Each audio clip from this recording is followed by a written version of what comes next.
면역력 감퇴가 됐을 때 뭐 이런 몸 데우는 시기, 운동, 숙면, 충분한 수분 섭취, 심적 안정, 또 영양 섭취, 비타민 이런 것들이 이제 면역력을 키울 수 있죠. 이제 최근 연구 방향입니다. 파킨슨 병의 발생 기전에 대한 것을 연구를 하고 있고요. 임상 전 단계 표지자에 대해서 역시나 연구하고 있습니다. 파킨슨 병의 치료에 대해서도 하고 있고요. 근데 임상 전 단계 표지자는 조기 치료 및 예방이 중요하기 때문에 그런데요. 조기 진단이 필수적입니다. 유전자 연구를 하고 있고요. 바이오마크로서는 흑질의 초음파 이상 소견, 또 운동 이상 전 임상적 이상, 패스펙트의 이상, 가벼운 운동 이상, 뭐 이런 걸 통해서 미리 환자를 병이 이행될 그런 환자들을 위험군에 있는 환자들을 찾아내는 거죠. 찾아내서 미리 이제 치료를 한다. 이제. 그래서 이런 위험군이 나중에 보면 그 항산화제가 나오는데요. 그런 항산화제의 그 하나의 표적이 되는 그런 군이라고 보면 되겠습니다.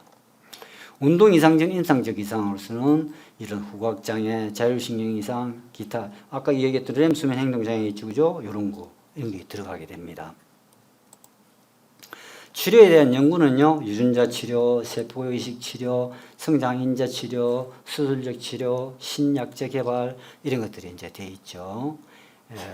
유전자 치료도 이제 곧 이제 하게 될 겁니다. 그래서 이게 도파민 대사조절 유전자 치료법, 또 진행된 파킨슨병에서 바이러스 벡터를 이용한 GAD 유전자 이식 치료 이제 이런 것들을 하고 있고요. 세포 이식술도 결국 이제 줄기 세포를 가지고 하는데요.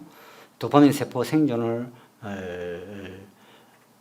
더 많이 하게 되고 증상도 호전을 시킨다 이런 겁니다.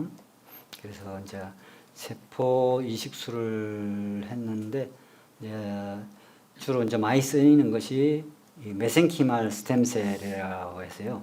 제대혈을 이용한 중간엽 줄기세포 이런 거, 또 역분화 줄기세포 이제 이런 것들을 쓴다는 겁니다. 그래서 줄기세포의 이슈로는 어디로 주입할 것인가, 또 주입량을 위시한 여러 가지 지금 아직 이슈가 지금 남아 있습니다.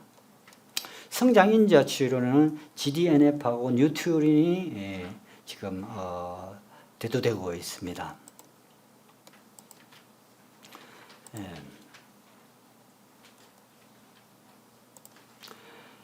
새로운 치료 약물로 이렇게 시간이 오래 가는 이런 약물들, 또 이런 패치제, 또 뭐 이런 마오비 억제제죠. 이런 거.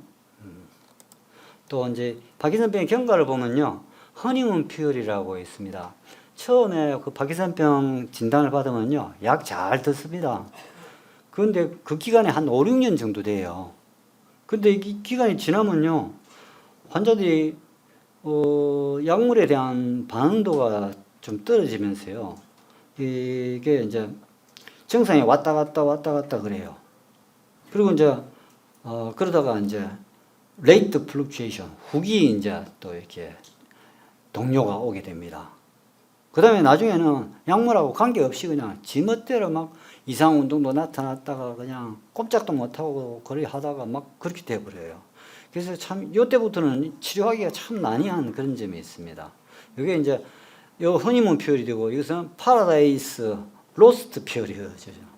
이렇게 이야기를 합니다. 그래서 아까도 이야기했지만 그 서지가 이제 또 높은 농도의 약이 이런 것들이 이제 이런 이상을 갖다가 부작용을 일으킨다고 되어 있거든요.